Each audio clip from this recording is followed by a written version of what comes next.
If you're looking to create, grow, and sustain your wealth, download and subscribe to the Pain Points of Wealth podcast at BeBullish.com with Bob, Ryan, and Chris Payne. It's your podcast for market insights, money tips, and real talk on the economy. Download and subscribe at BeBullish.com. The Larry Kudlow Show. Entertaining and informative on the Red Apple Podcast Network. Welcome back, everybody. We're going to talk some more about the economy and tariffs. The lead story, the top of the Wall Street Journal website, Trump boosts new global tariff to 15% after court setback. The rate is up from the 10% level the president announced yesterday on temporary duties that will replace many of the levies ruled illegal by the Supreme Court.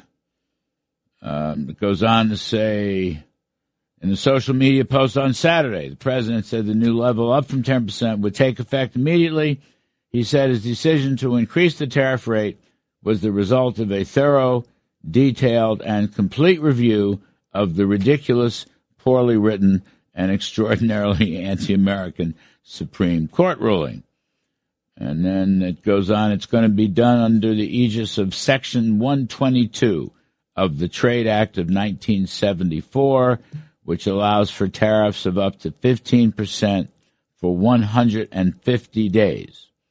After that period, Trump has said those levies will be replaced with a longer-lasting tariff authority, Section 301 of the Trade Act. And I would add to that, it doesn't mention it here, but he'll probably use Section 232 as well. Anyway, let's get our two distinguished guests. Steve Forbes is chairman and editor and chief editor-in-chief of Forbes Media. Steve's latest book is Inflation, What It Is, Why It's Bad, and How to Fix It. And Steve Moore is WABC radio host of More Money, which comes right after this show on most of these same radio stations. He's also Unleashed Prosperity Hotline, and he's also many other wonderful things. Anyway, two distinguished guests. Gentlemen, you undoubtedly heard what I read. I know you guys don't like tariffs. I'll go to Steve Forbes first. What are you thinking, Steve Forbes? What I'm thinking is that this just increases the uncertainty. And I think I know this is controversial, but I'm not a chief justice, so I'll say it. And that is, I think the tariff is a tax, and if you want to have a tariff, you go through established procedures. You mentioned things like Section 122 or 301, 232, whatever they are.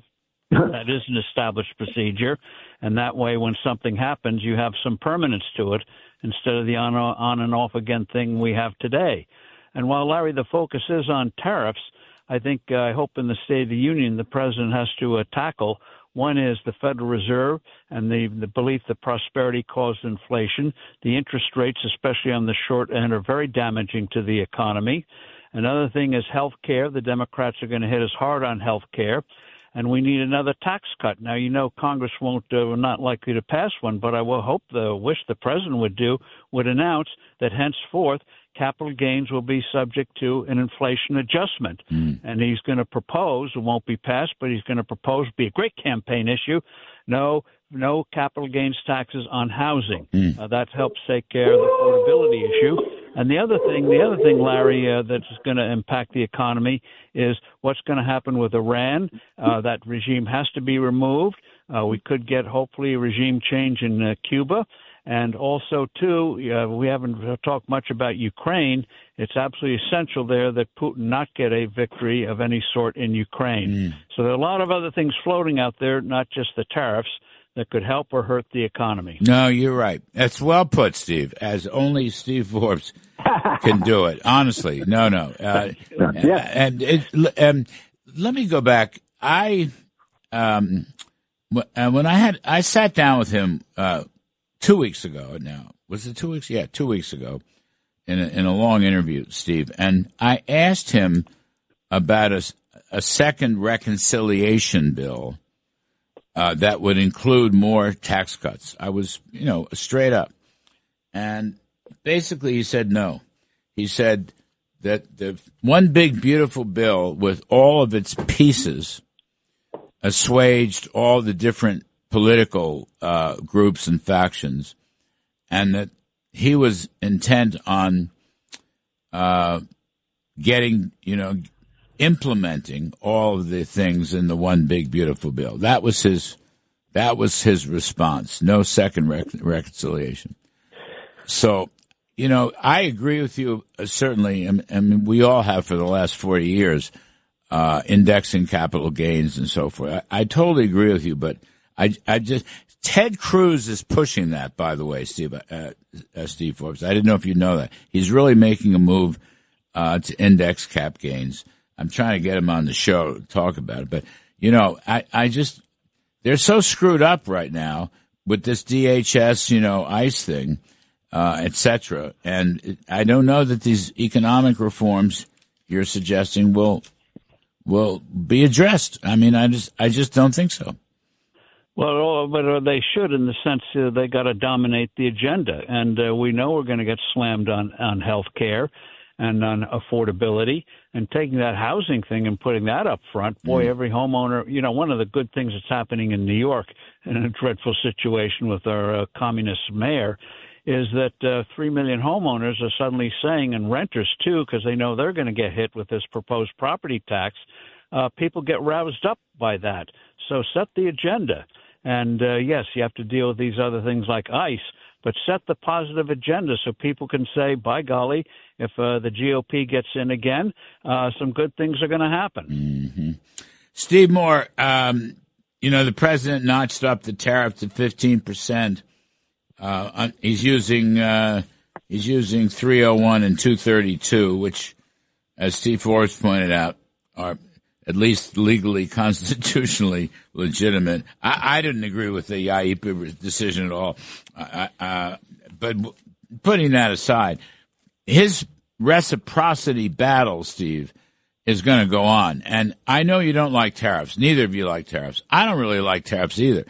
But he's trying to open up markets and level the playing field. I think that we agree on the utility of that.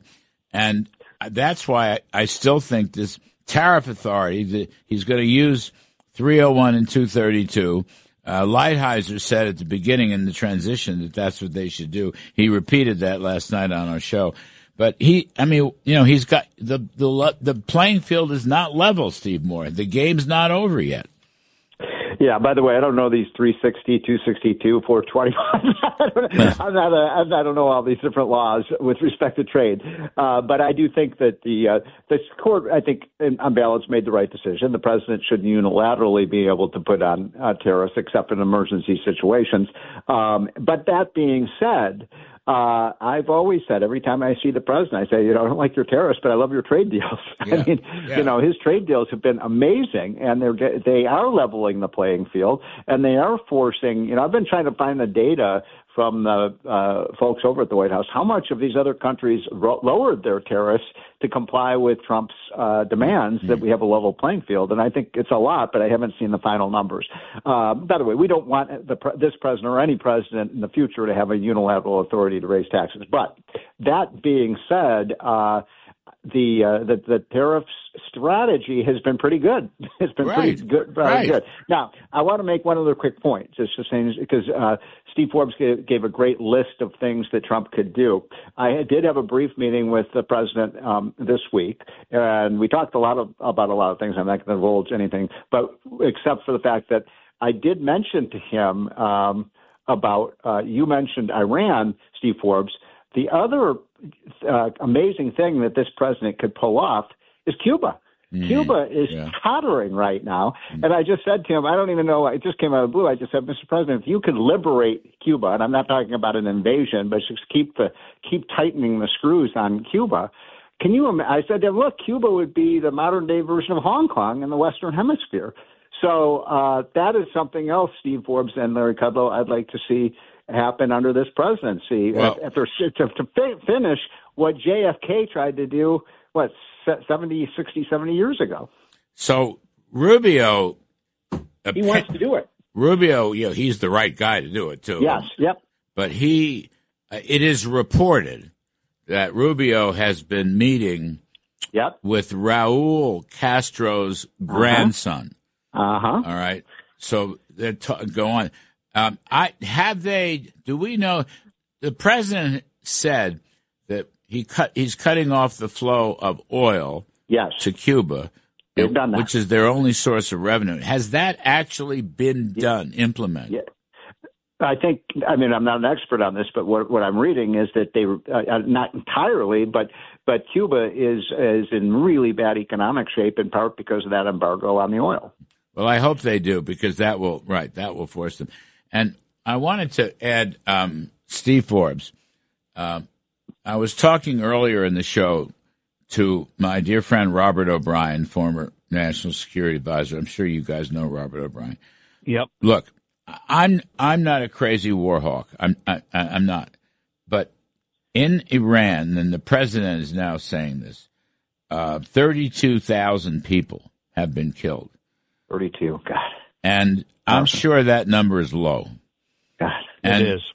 And O'Brien was saying one of the things they do is that the regime has snipers on the roofs of buildings just randomly shooting people in the streets, okay, if there's any demonstrations, just like that. And Steve, and we are amassing troops. We've got a tremendous flotilla, and the Abe Lincoln carrier group. They're putting the Gerald Ford carrier group in there. It's reported today we've now stationed fighter jets in Jordan. Okay, I think we must, Steve.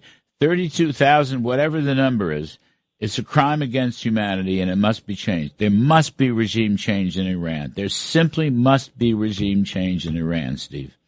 Rural Americans deserve access to the best of what our country has to offer, especially health care. Across every state, every community, America's rural hospitals are the first line of defense, protecting our families, neighbors, and loved ones. No matter where you live, hospital care doesn't clock out. They're there 24 hours a day, 7 days a week, 365 days a year. Each year, America's over 5,000 hospitals care for millions of patients, providing 24/7 emergency care, delivering babies, cancer treatments, and other life-saving care that patients rely on. Behind every one of those patients are doctors, nurses, and caregivers working tirelessly to keep people healthy and safe. Hospitals are our community's lifelines. They employ our neighbors and keep our families healthy. But now, some in Congress are threatening access to care. Tell Congress, protect patient care to keep America strong. Don't cut rural health care.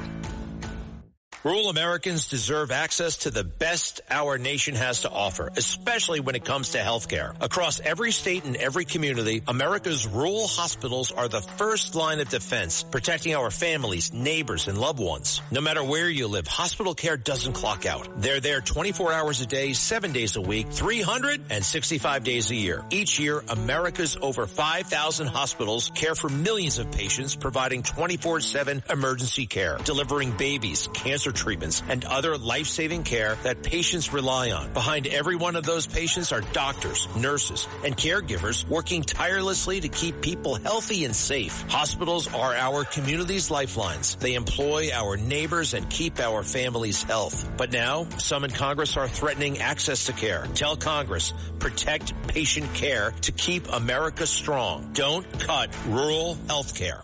Rural Americans deserve access to the best our nation has to offer, especially when it comes to health care. Across every state and every community, America's rural hospitals are the first line of defense, protecting our families, neighbors, and loved ones. No matter where you live, hospital care doesn't clock out. They're there 24 hours a day, 7 days a week, 365 days a year. Each year, America's over 5,000 hospitals care for millions of patients, providing 24/7 emergency care, delivering babies, cancer treatments, and other life-saving care that patients rely on. Behind every one of those patients are doctors, nurses, and caregivers working tirelessly to keep people healthy and safe. Hospitals are our community's lifelines. They employ our neighbors and keep our families' health. But now, some in Congress are threatening access to care. Tell Congress, protect patient care to keep America strong. Don't cut rural health care. Absolutely, and the regime has made clear from the beginning, back in 1979, they're irreconcilable in terms of our existence, in terms of Israel's existence.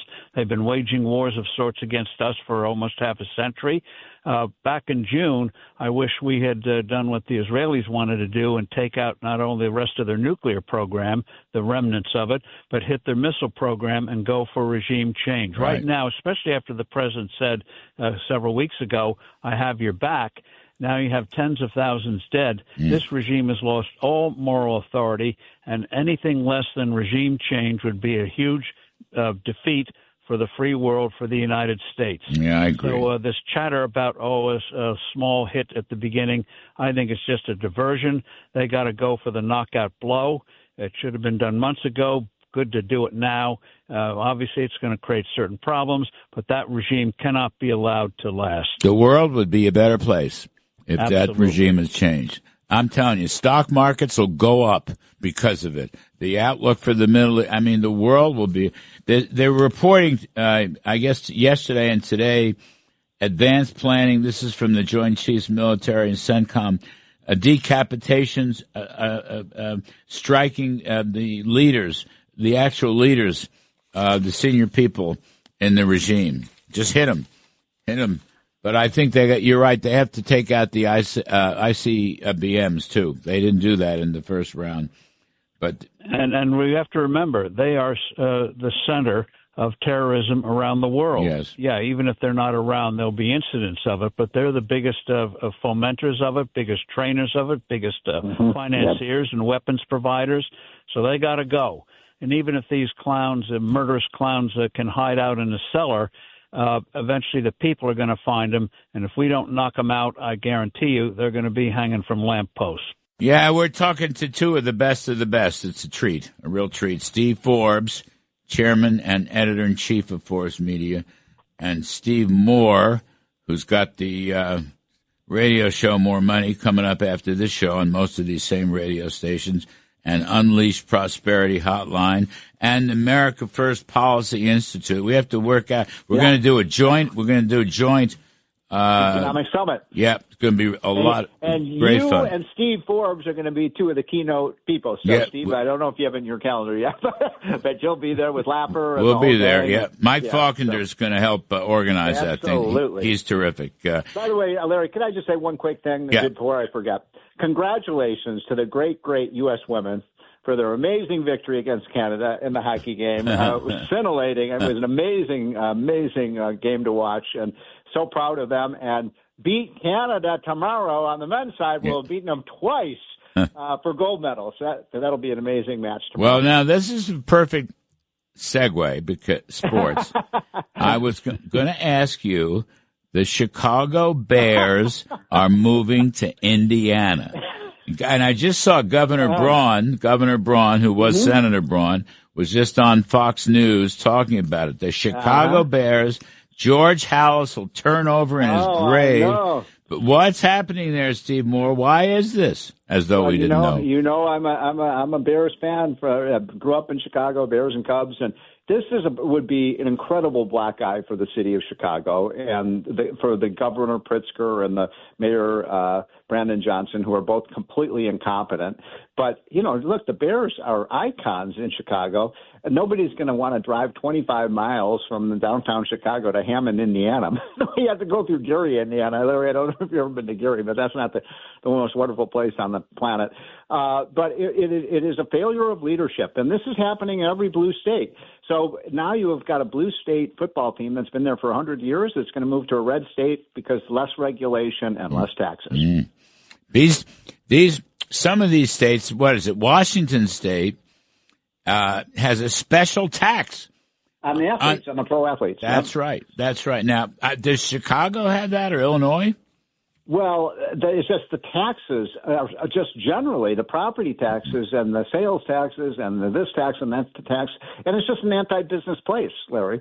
So they are going. I think it would be a disaster for the NFL. I think the owners should intervene and keep the Bears in Chicago. Well, they should. You know what's going to happen. The Bears will make the move, just as years ago the Cleveland Browns moved out of Cleveland to Baltimore. Right. And that was the prod to, I think the NFL plans to add 2 more teams, and one of them will go to Chicago, and hopefully Chicago that has a better government than it does now. But Chicago will get a team back, just as Cleveland did, and they'll probably call them the Bears. They may say you can move, but you can't take the name with you. So, by the way, just on the subject, maybe they'll call them, the Cows or something in Indianapolis. The Wolves. But the Wolves. But Chicago will Larry, get a team again. Just get a new mayor and you'll get a new team. Yeah, they won't play another Super Bowl in California because the taxes are so high there. The players lost money. They had to pay so much tax. Yep. I mean, they got a 14% income tax there. It's just unbelievable what's happening in blue state America with the taxes. As you know, I live in Virginia. Abigail Spanberger, she's going to be the Democrat response to Trump, I believe, on Tuesday night. All she does, she's been in office for 1 month, and she's taxing everything that can move. Well, and Steve Forbes referred to this earlier, the potential property tax hike in New York. One way or another, there's going to be a tax hike in New York. If it's not this year, it'll be next year after the elections. But the thing is, Steve Forbes, stock exchanges in Miami, stock exchanges in Dallas. Yep. Everybody's moving south. New York is going, it's just not, all well-to-do people have left. Wall Street is not Wall Street anymore. The whole game has changed because of what they've done on the tax side. I mean, you can't. There's no business is lousy in New York, and you're talking about a 14.8% state and local tax if you live in New York City. 14.8. Okay, it's 0 in Miami and 0 in Dallas. Yes, what is thanks that? Thanks to technology, location matters less and less.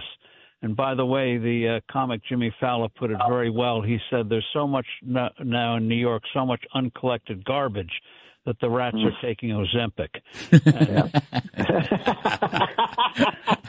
Fallon said that's a good one. That's wonderful. I'll steal that. He's a really smart guy, by the way. That's funny. Oh, my God. I know. Steve, the Bears are going to India. I just can't. That is just absolutely. The Bears and the Giants, like they were the founders of the NFL. Yeah, it would be like the Yankees leaving Yankee Stadium. I mean, it makes no sense. The Larry Kudlow Show on the Red Apple Podcast Network.